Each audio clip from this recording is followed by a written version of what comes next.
Emissary of the King, Part 6. It was a world whose air seemed aglow with red light. Crimson lava flowed like a river, with numerous bubbles in these currents bursting as they reached the surface. There should have been a fire elemental damage field effect in place here, but since that effect had been temporarily suspended, the area was merely hot instead. However, despite the word merely, this was not a place where the living could easily survive. The scorching air would easily strip throats and skin of their moisture in seconds. Even freshly beaded sweat would instantly vaporize into steam, causing a steady accumulation of fatigue. This place, which was thoroughly inimical to the living, perfectly fitted the description of a hell world. Even so, many creatures lived here, part of the great tomb of Nazarick. For instance, demons. Many demons were resistant to fire. Even hazardous environments like this would have no effect on them. Indeed, one could already see the outlines of several demons in the smoke clouds that hung low and heavy in the air. In addition, there were corrupted spirits of fire called Mephits, monsters who were resistant to fire. Further in, one could find undead with a very strong resistance to fire. In addition, there was a meandering flow of a river of lava. The Death Knight was following its course, walking along the path that ran over a dam in the river. Every now and then, he turned his gaze towards the lava. Just at that moment, the gigantic, writhing creature that had been keeping pace with the Death Knight, though he could not tell if it was walking or swimming given that he could not see beneath the lava, seemed to lose interest in him and left. That was the area guardian of the 7th floor's River of Flame, a giant abyssal slime, Gurren. As a creature that was optimized for combat, its fighting ability was easily on par with the floor guardians. If the Death Knight had been an enemy, he would have been dragged into the quicksand-like lava by Gurren's tentacles and attacked by a virtually invisible opponent. Simply put, Gurren was a far more dangerous opponent than Demiurge, the floor's guardian. Because it did not need to breathe, it could hide its body in the magma, and thus defeating it with normal methods was nearly impossible. Although the Death Knight did not think that Gurren would actually attack, and all that might have happened might have just been a prank, the Death Knight knew that even a playful swat might have resulted in a lethal amount of damage for him. The feeling of relief was an utterly alien thing to an undead creature. But as Gurren fell back, the Death Knight felt like he could understand that emotion. The Death Knight continued its long strides. Soon, he could see a cluster of randomly strewn white columns ahead. Once, this place might have been a majestic Grecian-style temple. But the columns were scattered, like they had been violently collided with one another, and the statues of the various gods had been profaned and smashed. The ceiling had been broken down, and the pieces were lodged in the ground. It resembled the ruins left after demons had cast the gods down from their place in heaven. Desolation permeated the entire scene, and amongst them were the forms of demons that were far, far superior to the Death Knight. They were the evil lords, demons that were around level 80. Their eyes seemed to contain an emotion resembling curiosity. It was only a natural reaction, given the appearance of a hitherto unknown undead creature. However, they were still able to discern that the Death Knight was on the same side as them, so they did not indulge in the basic demonic instinct to make others suffer. They asked the Death Knight which floor guardian it served, with the utmost courtesy. Their response to the Death Knight's answer was dramatic, to say the least. All of them respectfully bowed to him, and asked him the reason for his arrival, in the most self-efficating language. When they received the answer that he had arrived to speak to the relevant floor guardian and ask questions of him, one of their number promptly fell back, and almost immediately returned with another demon. It wore a dirty white hood that concealed its features. Its body was twisted and lumpy, and it looked like it could whisper but a few words into a human's ear, to have them devolve into a vicious demon. It wore a large piece of golden jewelry on its neck, inscribed with what seemed like letters. "Please, come this way." The Death Knight followed behind his guide. After passing through the desecrated temple, they seemed to have arrived at the center of the area. A pale white throne sat atop an uneven, slightly lumpy ground, and atop that throne sat the person that the Death Knight had come to find. He could feel Demiurge using his slitted eyes to probe him. "Demiurge-sama, I have brought Ainz-sama's messenger before you." Thank you for your effort. Leave. Demiurge slowly rose to his feet.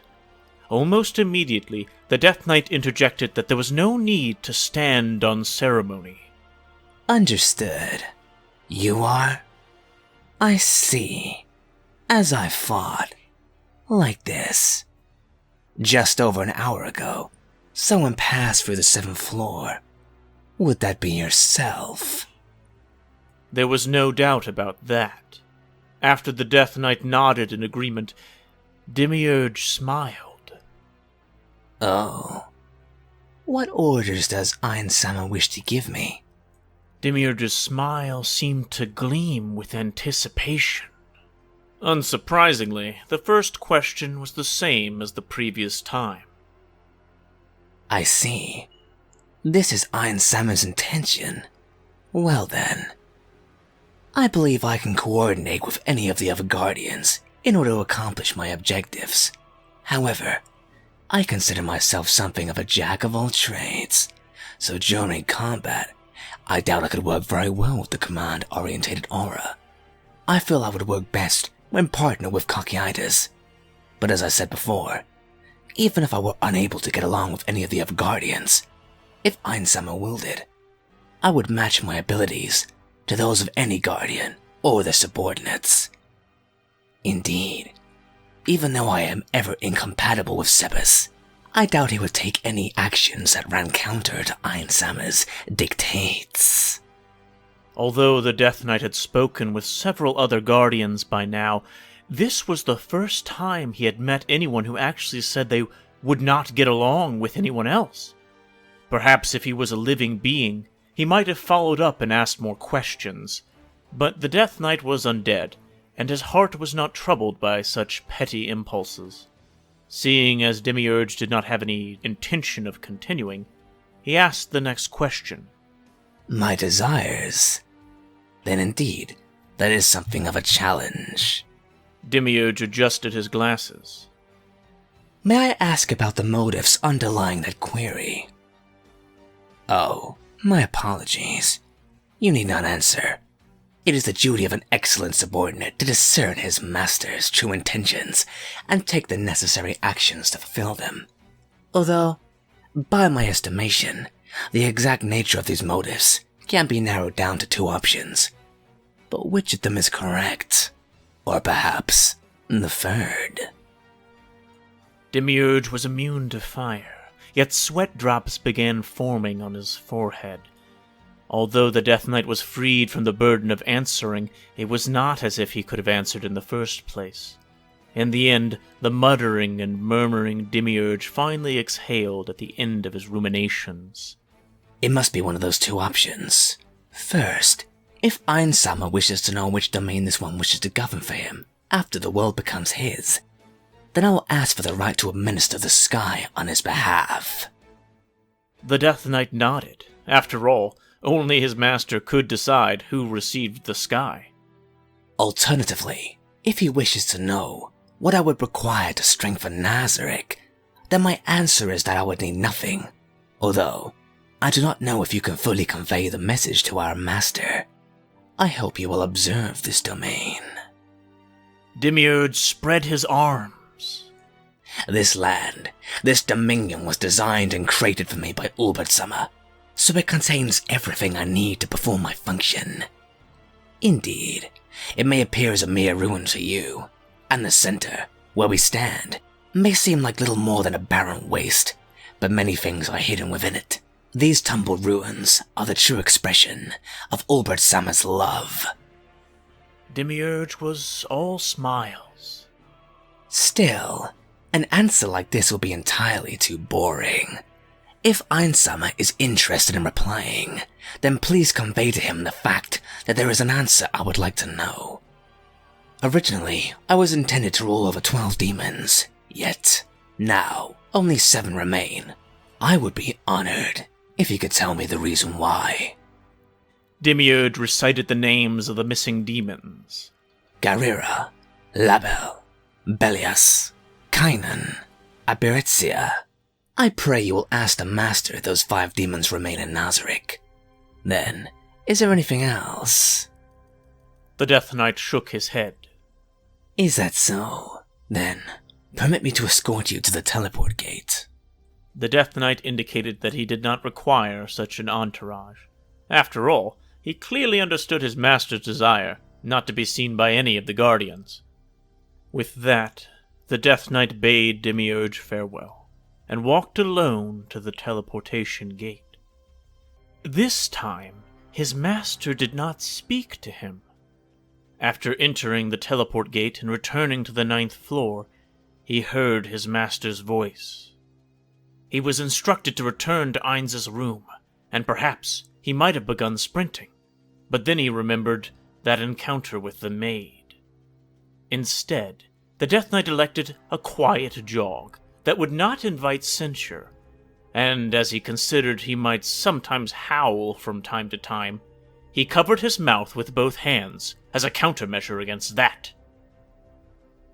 After taking several turns, he finally saw the servants guarding his master's chambers. They remembered him from when he had left the room, so they immediately stepped away from the door and let him through. After opening the door, Ainz jumped in fright and slipped something under the table that the Death Knight could not see. After seeing that it was the Death Knight who had opened the door, Ainz breathed a sigh of relief and raised his right hand. So it was you. For a moment, I remembered what surprise felt like. Well, next time, knock before you enter. Ainz, while sticking the book in his right hand back into its pocket dimension, muttered imprecations at the Death Knight, who was carefully closing the door. Normally, his master should have been able to feel the Death Knight's presence and location. Perhaps his shock came from the fact that all of his attention was focused on the book that he had just put away. Well, then, let me hear Demiurge's answers. As the Death Knight spoke about the people that Demiurge was close to and distant from, for want of anything better to say, Ainz, even though he had no expression on his face due to being a skeleton, smiled. I see. Well, it works if I picture them as the people who created them. Touch-san and Ulbert-san. Those were the days. From his pocket space, Ainz withdrew a silver plate that was larger than his hand.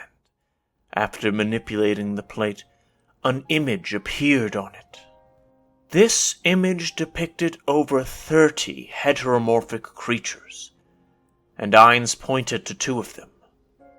These two never really got along before the formation of Ainz. Outside of these group photos, you would almost never see them in the same picture together. I think you could count those pictures with fingers on one hand, and that includes the ones that we took while conquering Nazarick. Really, those two never got along. Although he seemed to be explaining this to the Death Knight, he knew that his master was not really speaking to him. As such, the Death Knight did not make any reply. He sensed that this is what his master hoped for. So children take after their parents after all. Ainz seemed to cherish this plate dearly, given the satisfied look that he had. Like their fathers. Like their parents? Ainz furrowed his non-existent brows. Well, that fellow seems pretty lively. I should probably go visit. Or not. Even looking just makes me feel... Is that it? I feel uneasy. Uneasy it is. Well, let me hear the rest of the answers. Hearing the sky as an answer seemed to surprise Ainz. Did he really say that? The Death Knight nodded deeply. The sky, huh? Well, he really does set his sights high. What an unexpectedly romantic gesture. Or did he come up with that when we were looking at the night sky? What an unexpectedly interesting fellow Demiurge is. One might even call it an innocent desire. Well, no matter what, I can't give him the sky.